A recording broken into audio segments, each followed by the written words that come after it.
So this presentation provides an overview of the career progression path and the challenges within National Imaging Facility and Microscopy Australia. And before I proceed, I would like to acknowledge Lisa Yen from Microscopy Australia, who provided the microscopy side of data for this presentation.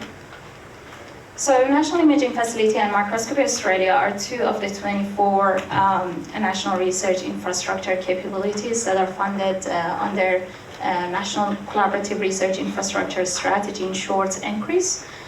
So NCRIS is the program that is the main program for administration of federal funding for research infrastructure in Australia. And while this presentation really focuses on these two capabilities, the challenges are quite common across all of the NCRIS capabilities. And as you can see here, each of these capabilities under NCRIS are actually a partnership of a number of universities and research institutes and publicly funded research organizations such as ANSTO. So I think the whole of the NCRIS capabilities probably cover a good range of Australian institutes.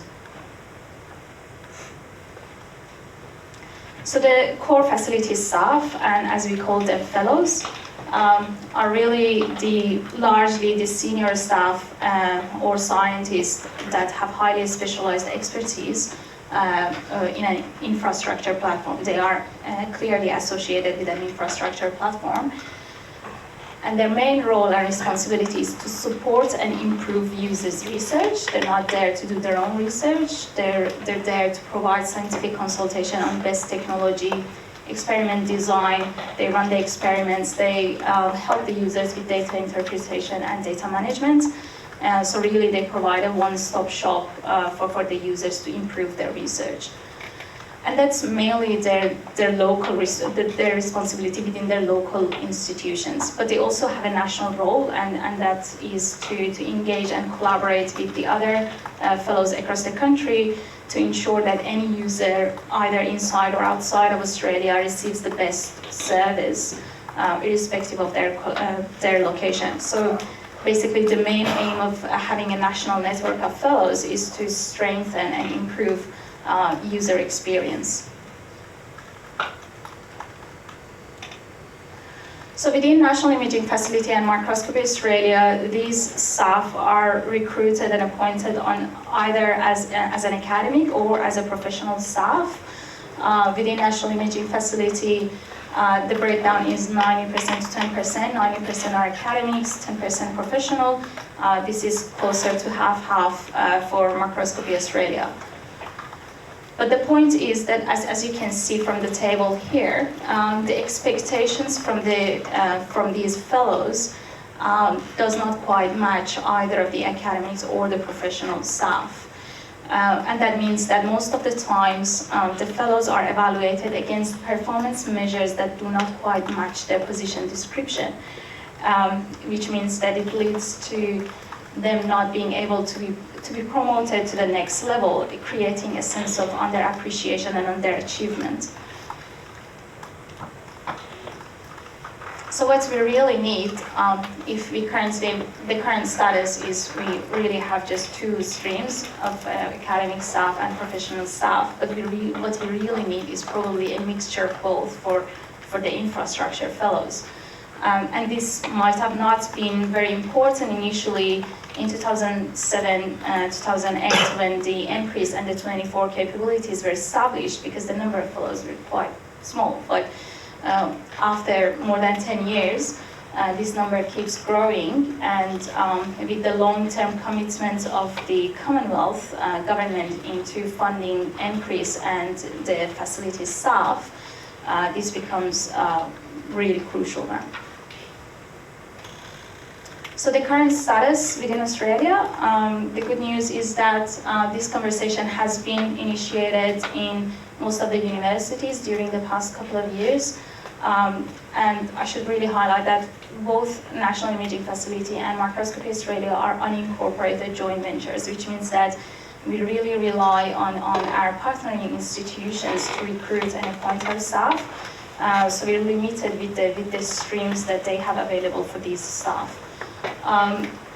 The good news is that the conversations are ongoing. To the best of my knowledge, University of Melbourne is the first university that has come up with a new stream called academic specialists, and this is really sits somewhere between academic stream and the professional stream. And there are other work in progress in other universities. So from a national perspective, this is very important for us because as national capabilities, whatever initiatives that we want to roll out nationally, we want to make sure that suits all of our fellows. And currently, with the inconsistency in appointments, it doesn't work really well.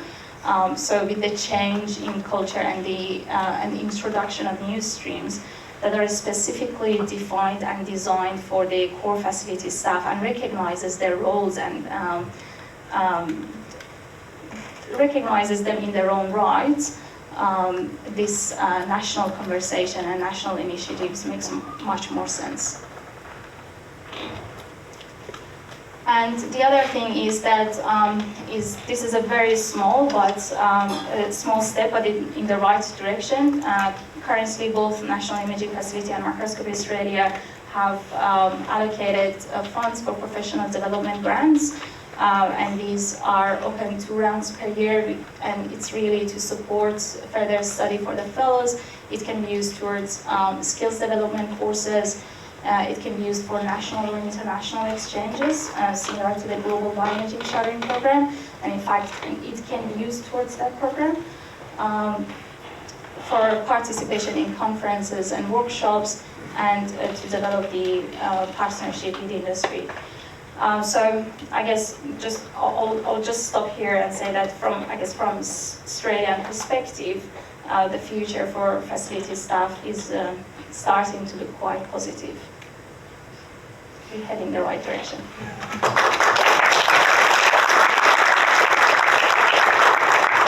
Thank you very much, Saba. Again, time for one question, if there is one. If not, we can save it for the panel session. Jean, again. I didn't get the status of your what kind of status? Permanent positions?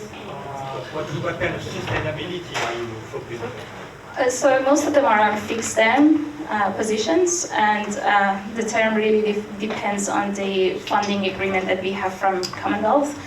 From the start, this was probably like 3 to 4 years of appointment, but we had a very hard time between 2010 to 2017, 18, where we were really funded on a yearly basis.